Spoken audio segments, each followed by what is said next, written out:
Elle connaissait le Dieu que nous avons. C'est un Dieu capable. C'est pourquoi, selon l'inspiration, je vais parler et reconnaître ton identité. Que Dieu vous bénisse. Et reconnaître votre pays. Amen. Amen. La France a reconnu son identité. Elle connaissait Jésus. Elle connaissait les dieux de Jésus. Elle parlait avec Jésus là. Et les dieux que j'écris, c'est un Dieu capable. C'est un Dieu capable. Le Dieu des possibilités illimitées. Le Dieu capable. Le Dieu qui ne change pas. Le Dieu des surprises inattendues. Il peut faire la chose où les gens ne s'attendaient pas. Amen. Amen. Il peut faire quelque chose où les gens ne s'attendaient pas. Chapitre 7, verset 9. Écoutez, j'aime que tu me donnes un peu l'attention. Tu trouveras quelque chose. Je vais dire à quelqu'un ce soir, cette journée, cette soirée, c'est une soirée de la gloire. Amen. Il n'arrêtera jamais. Tel que tu étais venu. Je connais la grandeur de Dieu. Si cet enfant-là avait reconnu la grandeur de Dieu, moi ce soir, je reconnais aussi la grandeur de Dieu de Cana. Amen. C'est Malachika. Cana me dit, Malachika, il y a la réponse à toutes les questions.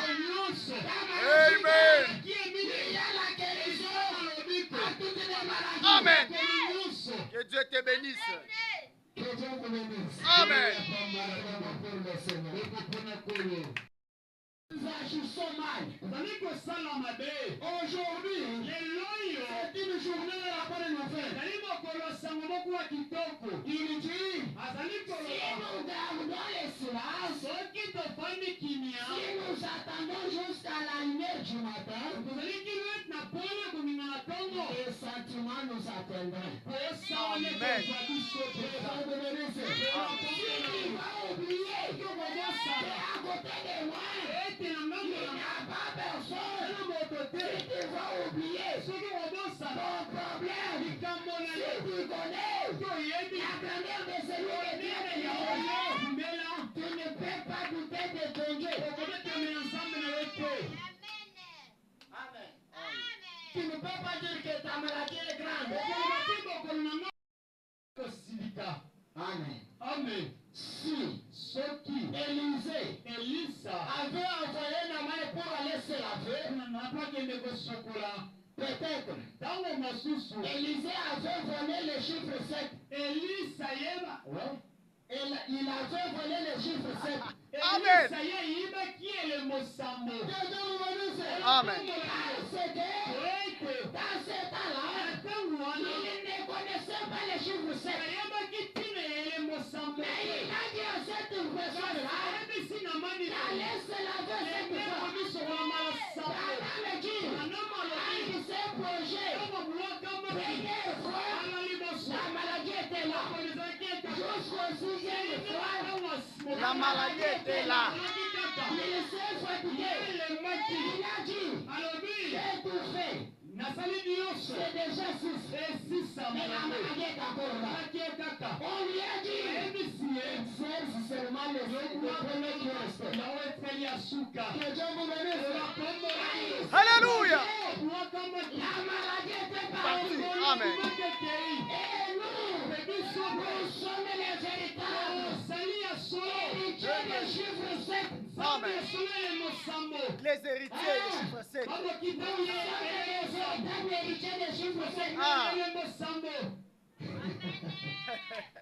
Amen. Les gens ne comprennent pas ça. Amen. Amen. Élisée avait utilisé notre chiffre. C'est nous les depuis c'est nous qui connaissons. C'est nous qui étions dans les choses. Dieu nous voyait. Hein? Écoutez ce que le prophète Branham dit. Jésus dans le message, Dieu s'est servi dans la simplicité. Écoutez, pour savoir que Dieu est ici. Au paragraphe 315. Na 315 na yango. Frère Branham dit. Ndeko Branham alobi. Il vous regarde. Yazali kotala bino. Qui là? Nani ngotala biso. Dieu lui-même. Zambe yemoko. Il dit. Azolo ba mo. Il vous regarde. Zamba zali kotala bino. Jésus a dit. Yesu alobaki. Là où il y a des ou trois qui sont assemblés en mon nom. Sika moko ndio basana na kombo na ngai. Je serai au milieu d'eux. Na kozala katikati na Si bango. ce n'est pas le cas. Soki na lolenge ya C'est bongo. que Dieu n'existe pas. Zamba zalaka te. Amen. Amen. Si nous sommes deux, Soki tani bale. et toi d'enseigner, si Dieu n'est pas là, la dit, ça montre que Dieu n'existe pas. Que Dieu te bénisse.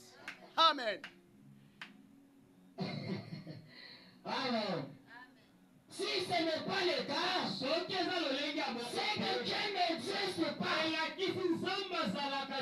C'est que la Bible n'existe pas. Il n'existe pas le lever du soleil. Si cela existe, si Dieu n'existe pas, ça montre que vous n'êtes pas ici. Ça montre que vous êtes dans un songe. Amen.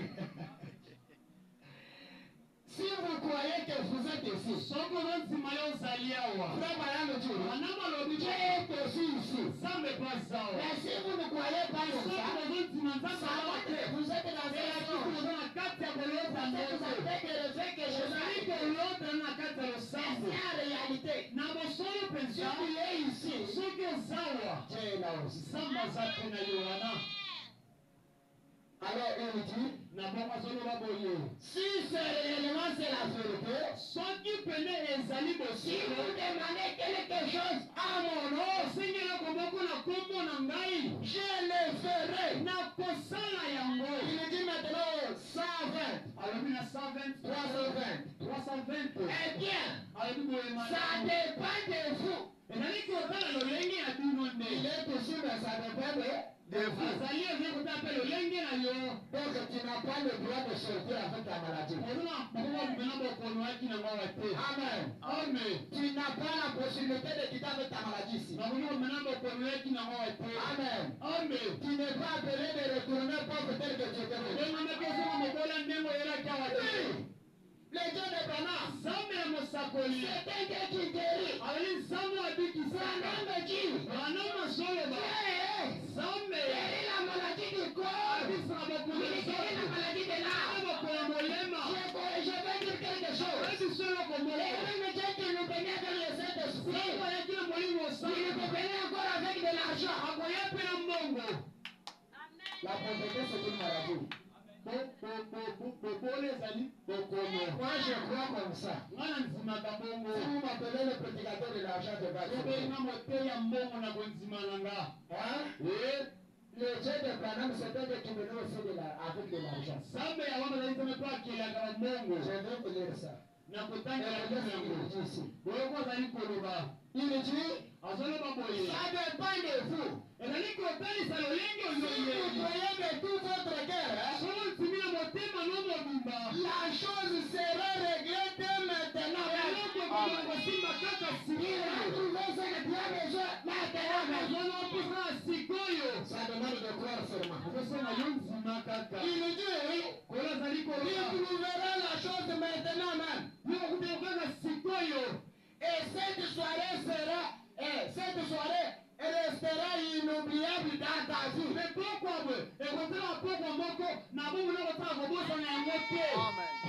Amen. Si tu crois seulement, cette soirée restera une soirée inoubliable dans ta vie. historique dans ta vie. Où tu diras, et c'est mon malade. Pourquoi Dieu avait changé mon histoire. Je vais dire quelque chose. Dieu peut faire quelque chose. Il ne le fait pas avec la majorité. Quand Dieu fait quelque chose, il cherche les millionnaires. Il nous mettra après pour accomplir ta maladie. Et ceci, que tous les malades, les gens liés, les affligés, et ceci, soit la fin de leur souffrance. Amen. Amen. Aujourd'hui, le diable saura que le Dieu de Joseph fait rien. Aujourd'hui, le diable saura que à ce message, ne change rien. Amen. Ça c'est vrai. On peut tous prêcher. On peut dire, nous le parlons au feu français. Vraiment. Amen. Ce n'est pas ça ce qui change la chose. Il peut prêcher. Prêcher. Expliquer des choses. Mais il y a une seule chose. Qui met la différence. Qui met la différence. C'est le surnaturel sur la terre. Que Dieu vous bénisse. Quand on parle de Jésus, il y a l'obligation D'être là. pour agir. Amen. Et ce soir, le Dieu de la Bible, le Dieu de Mardoché, le Dieu d'Esther, le Dieu de Life, c'est le même Dieu qui peut faire quelque chose de bon. Amen. Amen. Le Dieu de promesses infaillibles. Amen.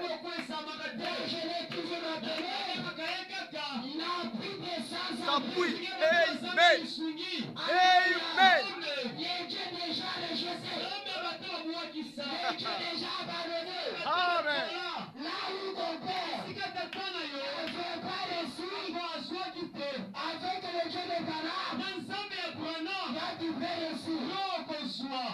Amen. Le Dieu qui peut te bénir même dans une voie préparée. Que Dieu vous bénisse. Je te rappelle un jour, le Dieu de promesses infaillibles avait parlé à une sœur. C'était du temps de faire pas mal. Il a dit, toi aujourd'hui, je veux te guérir. Dans la ligne de prière, tu seras la troisième personne. Quand Branham va prier, quand je vais terminer ça, je vais prendre la Après, je vais descendre dans la suite. Alléluia. Amen.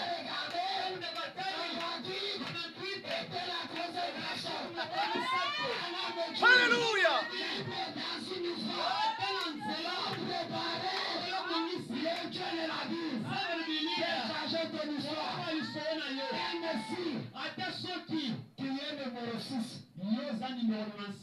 Si tu es numéro 6 ce soir, il va prendre numéro 6, il va le changer, ça devient numéro 9.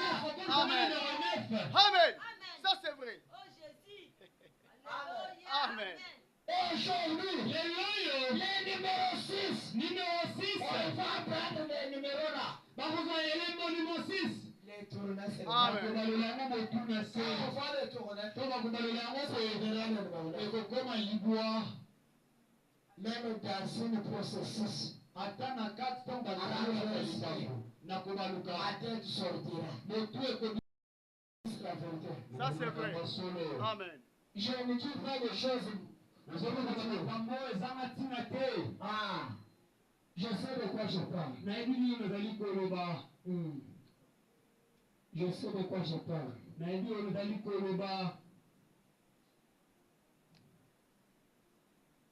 Il me dit, oh, c'était ça, commencer à faire mentir. ndekolobi ete nzambe wana bandi kokosa ngai. Il me dit, alobi o. Écoutez, Boyoka 1 Samuel chapitre 2. 1 Samuel chapitre 2. Je suis au verset 7, je descends. Zalabisika yango ya sambo na kokita na se. Écoutez, Boyoka malamu. il dit, Bazali koloba boye. l'Éternel a pourvu, il a arraché. Tolo yawe ya apesi mpe ya botoli. Akomisa bantu bamosusu babona, bamosusu batia bozwi.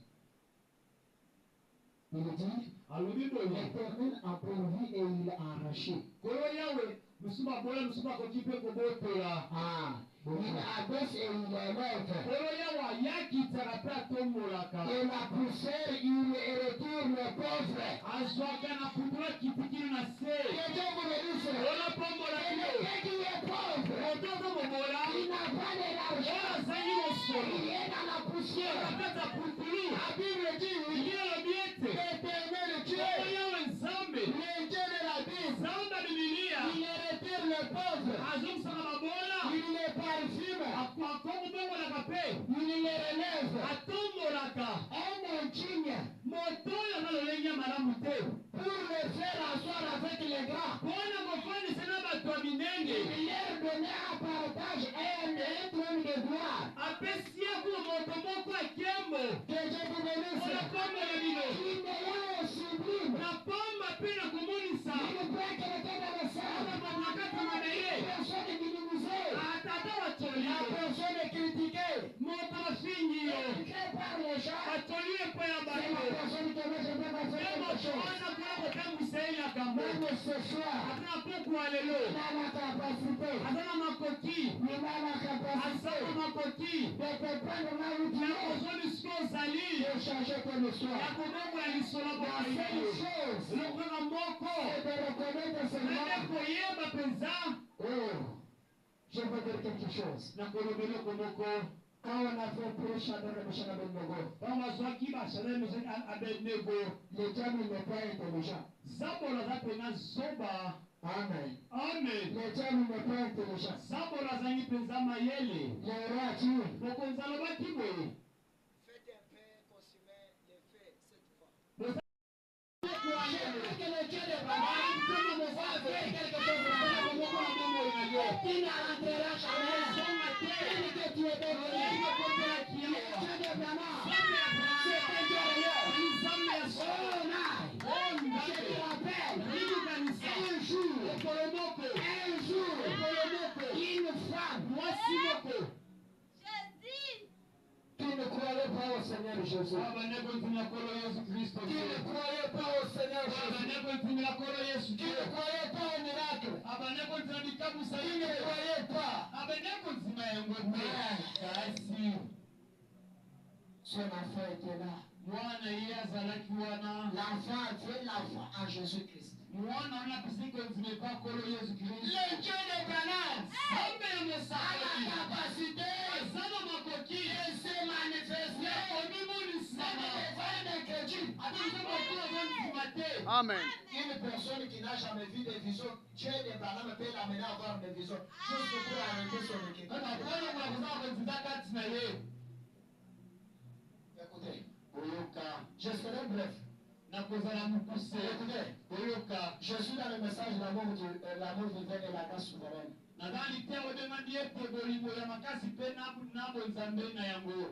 Frère Dieu, paragraphe 36. Ce soir, la colonne de feu, elle agira pour votre cas. Amen. Amen. Amen. La colonne de feu, c'est quoi? Le Seigneur Jésus lui-même. C'est Jésus lui-même. Amen. L'âge de l'alliance. La levée de gloire. Qui est là avec ses yeux. Que Dieu vous remercie. Il dit, elle agira pour votre cas. Tu peux te demander, pour quel te l'aider là peut guérir seulement des malades. Comme ça, il y a un peu de qui s'agadène. Il continue. Oui, mon connu, il dit, à le dire. Il agira pour tous les cas. Il y a un fait bien. Amen. Amen. Les gens ne comprennent pas. Peu importe le cas que tu as, il est là pour me répondre aux cas de la foi. Il est là pour exaucer les requêtes de toutes les choses. Il dit, il est là pour agir pour tous les cas. Amen. Pardon de Dieu. Les opérations du Saint-Esprit. Les opérations du Saint-Esprit. Au paragraphe 106. Le Pardon de Dieu.